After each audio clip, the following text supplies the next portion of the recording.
So a ton of people have been asking me about Pakistan, and so I wanted to start to unpack the trip a little bit. And in this first video, one of the main questions I got was, how did you even end up in Pakistan? My journey to Pakistan actually began in Brazil. I took two trips at the end of last year, and the first trip that I took, I was with some other people. Second trip was by myself, but the first trip, I was with a group of people, and we came to this pretty big church. And if I'm being honest, I wasn't preaching that night. I was like, man, I really just want to preach here. And I felt like it was probably a little bit of my pride that wanted to preach because of the size of the church and things like that. And so I was just like, you know what, God, if I'm not supposed to preach tonight, that's totally fine. And so at the end of that service, there was a woman that I was kind of like a long church, and I saw her come in the doors, and she pointed at me, and I'm thinking, what's going on?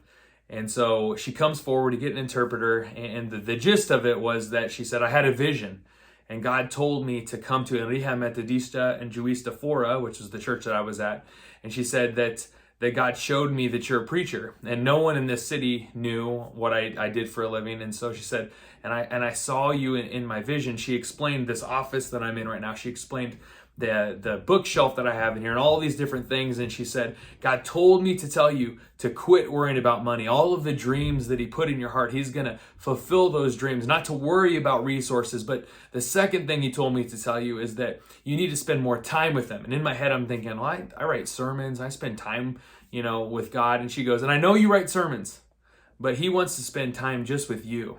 Not anything to do with the sermons or anything like that. He wants to just spend time with you, and he wants to have a relationship with you. And she said a bunch of other things, but she ended with this. She said, God has called you to a bunch of places in this world, but he's going to open up a door for you to go into Asia. And when you go into Asia, you're going to go into an area that doesn't seem safe, but God specifically is going to use you to set people free. And the vision that she had was a little bit bigger, but for time's sake, that's what she told me. And so I'm like, wow, that's awesome. The next night, I didn't preach again there. And all of a sudden, this young woman at the end of service comes up. She grabs my arm and she looks at my tattoo and she said, is your name Brandon? And I was like, yeah. And she said, well, I had a vision. God told me to come to Enrija Metodista and Juiz de Fora, that the man in my vision would be there. There would be a man with a tattoo up his entire right arm. He's not from here. His name is Brandon. And so is your name Brandon? Yep. She proceeds to tell me the same thing that the woman before said. And she ends with, God specifically said that he's going to protect you where he takes you. And so I wanted to encourage everyone. Not only I wanted to let people know that the Pakistan journey actually began in Brazil. And if I wasn't faithful in going to Brazil, I wouldn't have had the visions brought to me and the confirmations that I needed to go to Pakistan. But I want to encourage everyone today that sometimes, a lot of times I hear from people, I don't know what to do next. And my thing that I want to tell you today is just to go. There's this verse where Moses has left Egypt. He has all the children of Egypt there with him, and then Pharaoh's army is marching towards him. He's got to his back, he's got the Red Sea, and then it says he's hemmed in by the desert. There's really no place for him to go. And this is where in the story that people are like, why'd you bring us out here to die? We would have rather been slaves and all this stuff. And all of a sudden, Moses leaves, and it says that he's crying out to God. And he's like, God, I don't know what you want me to do. This doesn't make any sense. I don't know what you want me to do. I don't know where you want me to go. And God basically says, go forward.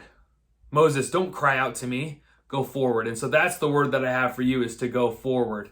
Little did I know that when it was proclaimed over me that I would set people free, I thought it would be in a spiritual context. And it was. But God also wanted to set slaves free. And again, the thing that God gives you is always bigger than you can imagine. So stay tuned for more videos and some videos from when I was over there. But I wanted everyone to know that the journey to Pakistan actually began in Brazil.